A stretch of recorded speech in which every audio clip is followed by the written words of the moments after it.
Good morning. Good afternoon. ADDians, ADD fam, folk, all that. How's everyone doing today? Thank you for coming to my channel. Please like, subscribe, share, anything. Comment. I'm not getting many comments lately, so I guess I'm not doing as good a job as I should. So, like, comment, at least, please. If you're going to listen to me for 20 minutes or so, at least you could do is hit a button. I mean, it's not too much to ask. Come on now. I put my heart and soul into this thing, and it's not easy to do. As you know, I got ADD, so it's like another job. I don't feel so well today. My head's bothering me. I feel stuffed up, like maybe I got a head cold coming on. But it is Hanukkah, and we're on our way to my sister's house. My wife stayed behind. She didn't feel good, so we're going to Hanukkah. My sister's. I'm on my way now. So where we left off last time, left you with a cliffhanger. Did Jackie escape or not on the first go around? So the first go around, we're lined up to chow. One of the guys that was going to run diversion was called out of line, and we all thought there for a minute that Jackie had been caught. Come to find out, it didn't have nothing to do with Jackie. But when you get called out of line, usually don't come back, so we didn't know. So the guy got called out. It was a doctor visit. All the time, your shrink will come, and you'll get pulled out of whatever. You could be in the middle of class. Your doctor comes during the day several times a week, and no matter what you got going on, you get pulled out of line. He's a shrink. He's a psychiatrist, psychologist. He's a doctor. So basically, when he comes, no matter what you got going on, that gets put to the side. If he comes and it's in the middle of chow, they will make you a plate and make you to where you get to eat, but you might miss your meal. So the guy that was going to run the diversion, oh my God, it is bumper to bumper traffic. Holy crap. Oh my God. You gotta be kidding me. You've got to be freaking kidding me. My sister lives far. Wow.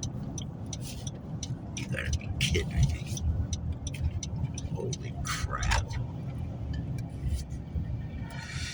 Wow. To talk about a diversion, holy moly. It's bumper to bumper traffic on a Sunday morning, Sunday afternoon, and I'm on my way to my sister's, and I was just gonna make it and be late as all F. So we're not gonna stress over it. I'm gonna get the video out before I call my sister and tell her I'm obscenely late. Mom and Dad were coming. Mom's not been feeling too well. Mom and Dad called out of Hanukkah for the first time ever.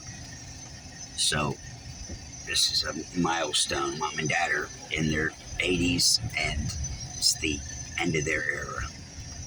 So, anywho, back to the story.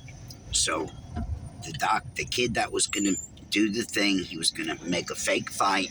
He gets called out of line. We think he's getting called out to be questioned. It's not. He's just got a doctor visit. We don't know this yet. We'll find out later on. And there again, like I said, your doctor will just show up in the middle of the day and you get called out. It don't matter. Like I said, he's a doctor, several $100s an hour. So there's no him sitting waiting on you to finish eating, your class, whatever. As soon as your doctor gets there, you get pulled out or whatever. And if it happens to be during chow call, they'll put your meal in a box, you heat it back up, whatever. You eat after your doctor visit. Your doctor visit could be 5 minutes. It could be an hour plus. There's never no telling. It all has to do with what's going on with you. A lot of different variables, right? How much you want to talk, there's, like I said, there's no judging how long your doctor visit could be. I've had them 5-10 minutes. I've had them hour, 2 hours, and everything in between. Sometimes they come in and they do testing. Sometimes they reevaluate you. All this nonsense. But they come definitely, no matter what, several times a week. At least 2-3 times a week you'll see your doctor. There could be a week go by, your doctor could be out of town, whatever. Could be a time that there's a fill-in doctor for you.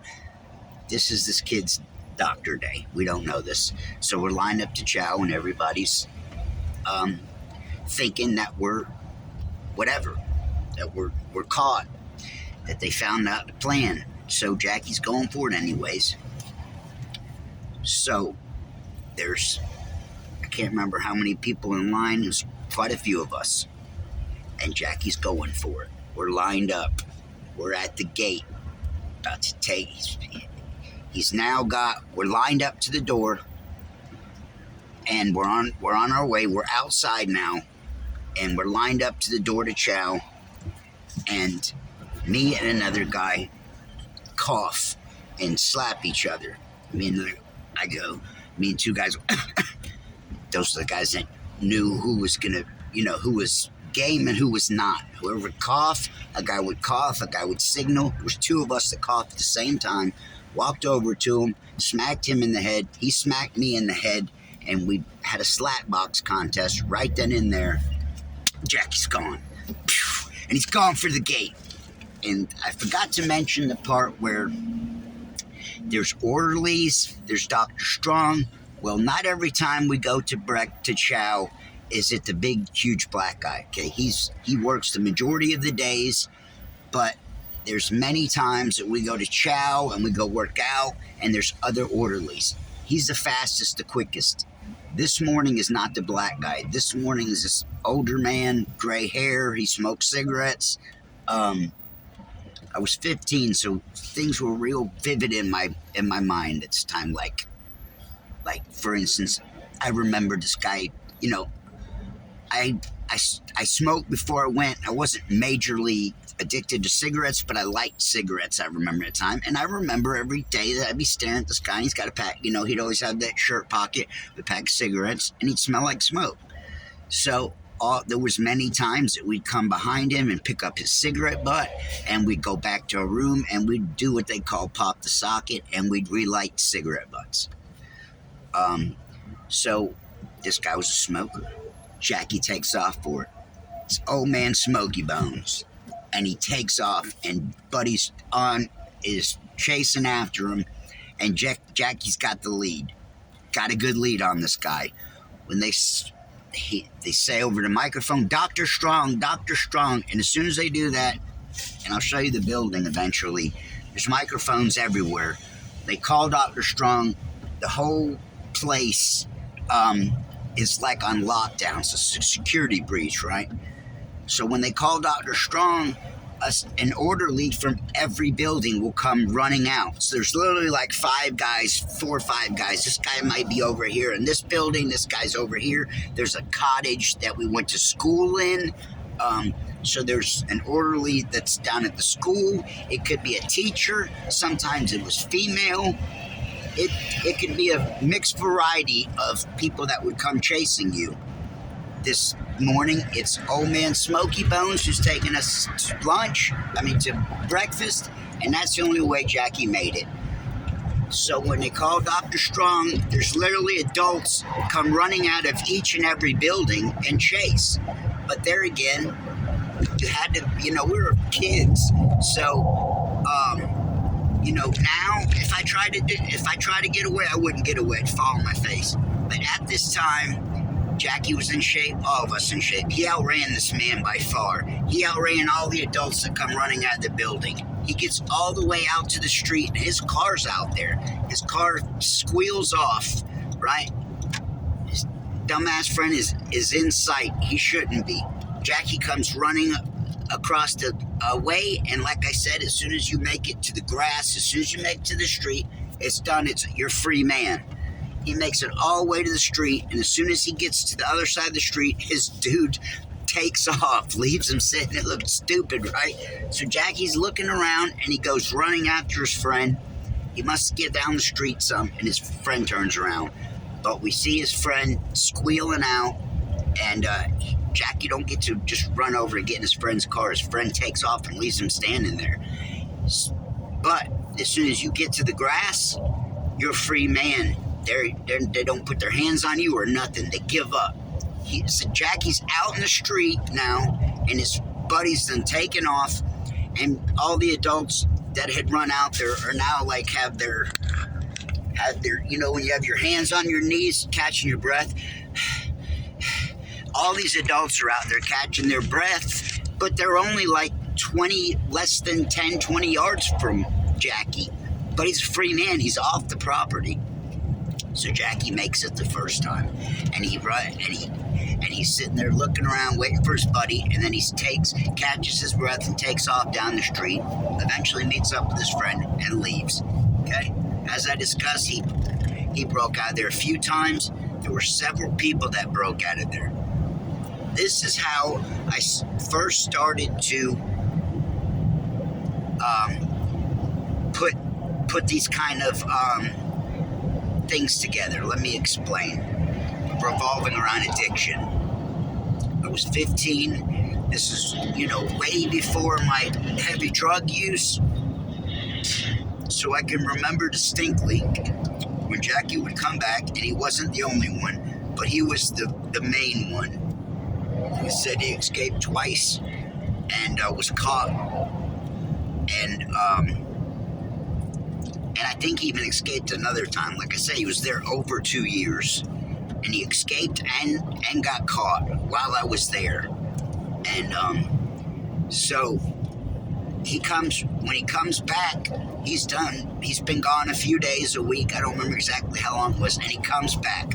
When he comes back, he's brought back by the police. And as I discussed, he had long hair in the back and short on top. When he would come back, he would be like a different person. He would be withdrawn. He would be irritated. Didn't want to talk in group. Wasn't the same old friendly Jackie that would cut up with people. This is when I started to identify drugs and changing people. I witnessed it for the first time right there. This guy would escape, and he did it twice, and he came back, and when he came back, he was withdrawn, looked like he hadn't slept, didn't want to be bothered. This is one of my buddies. There's probably like 10, 12 guys-ish, and we're all around each other all day, every day, right? So we're all friends. Ricky's my bunkmate. That's the guy you see in the videos. That was my bunkmate in that place.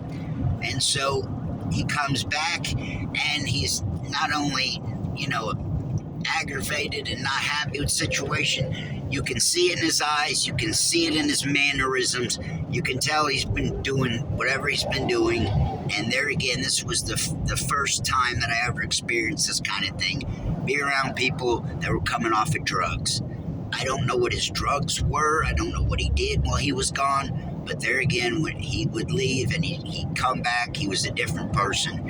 He had gone and done either drinking and drugs, whatever. He was a totally different person. Like I said, withdrawn from in our groups, withdrawn from people. And I don't know what he was on, but this is how I first identified with addiction. And he wasn't the only one. There were other people who had come in.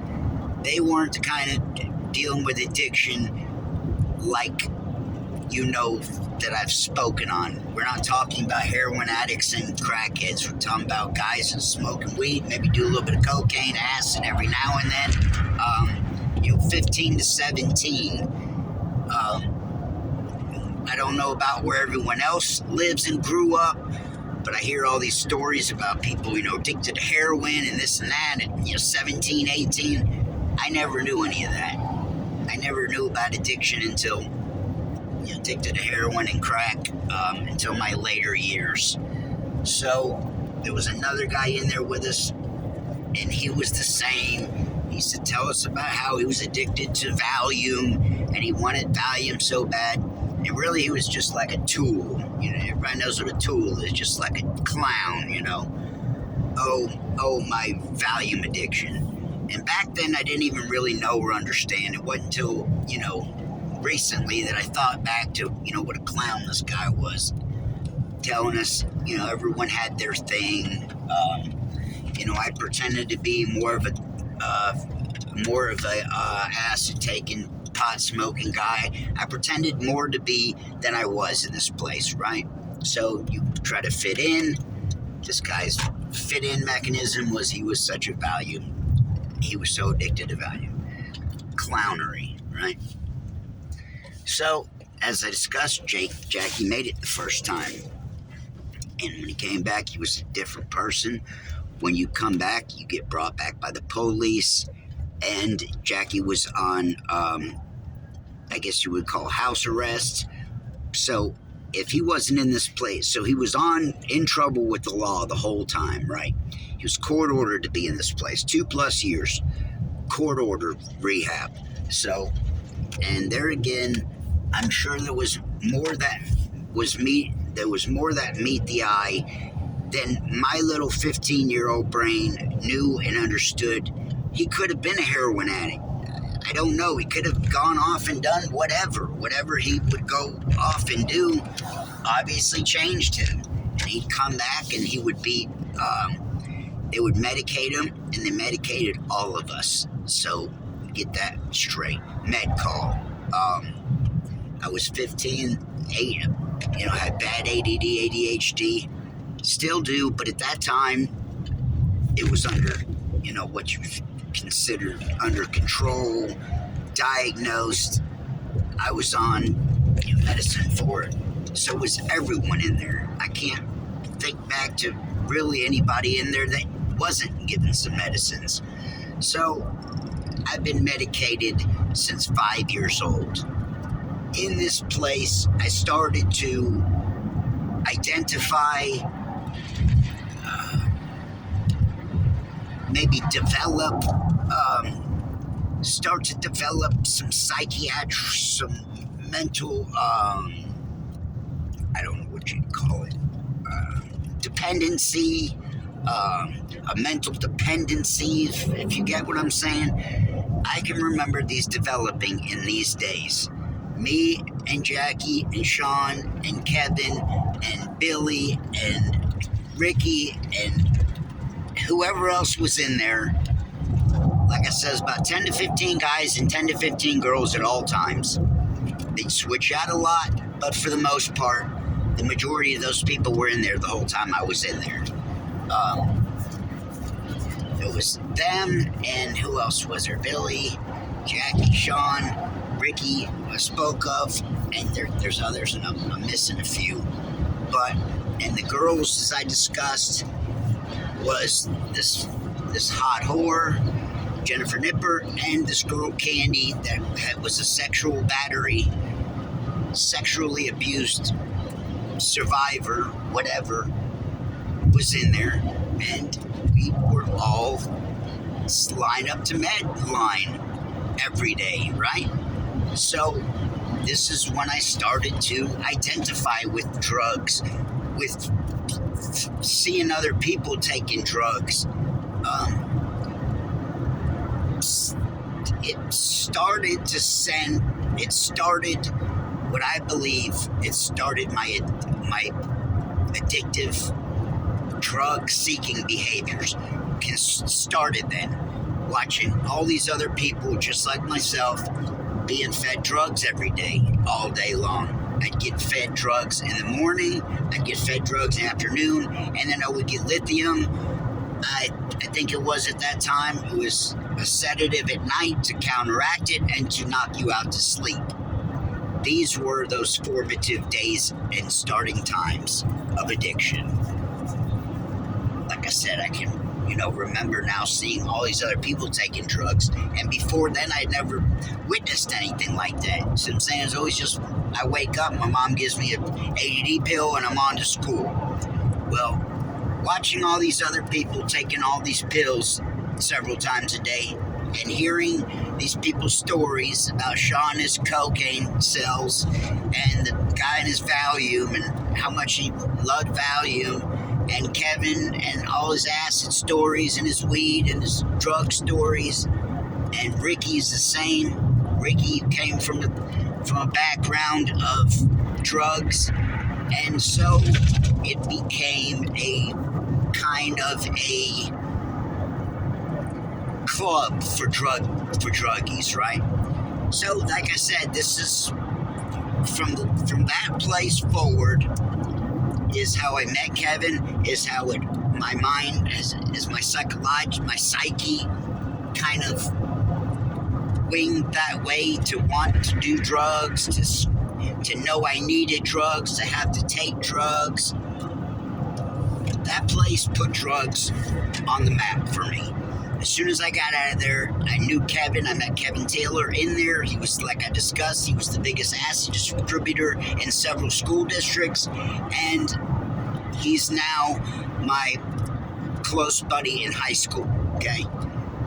I was a skater. I was in like the skater group crowd. He was in the metalhead, metal banging group crowd. So I would go over and start a deal with him after that. Immediately. As soon as 10th grade started back, I think I never went back to school my freshman year. So it wasn't till the following year started back to school and I started getting acid. Quarter and half sheets of acid from Kevin. And I was selling a lot of acid at 15, 16 years old. I wasn't 16 yet. My birthday's in October, so I've already started the school year. So I can remember that. I'm selling acid, and I'm just turning 16.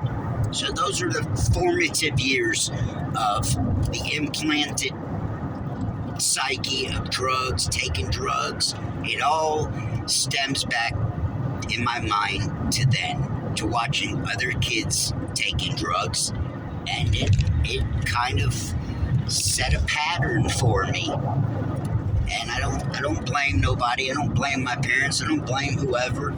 Everyone did the best they could for me. It was me that was my own worst enemy. So I hope that helps. I hope that explains some things to people, gives you a broader understanding maybe where some of these traits and things come from, because that's not only myself. I've seen it in other people.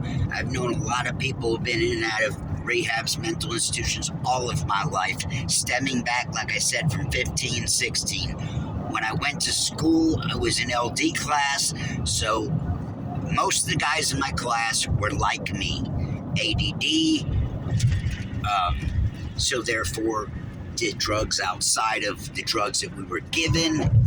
All the guys in my class were very much like me.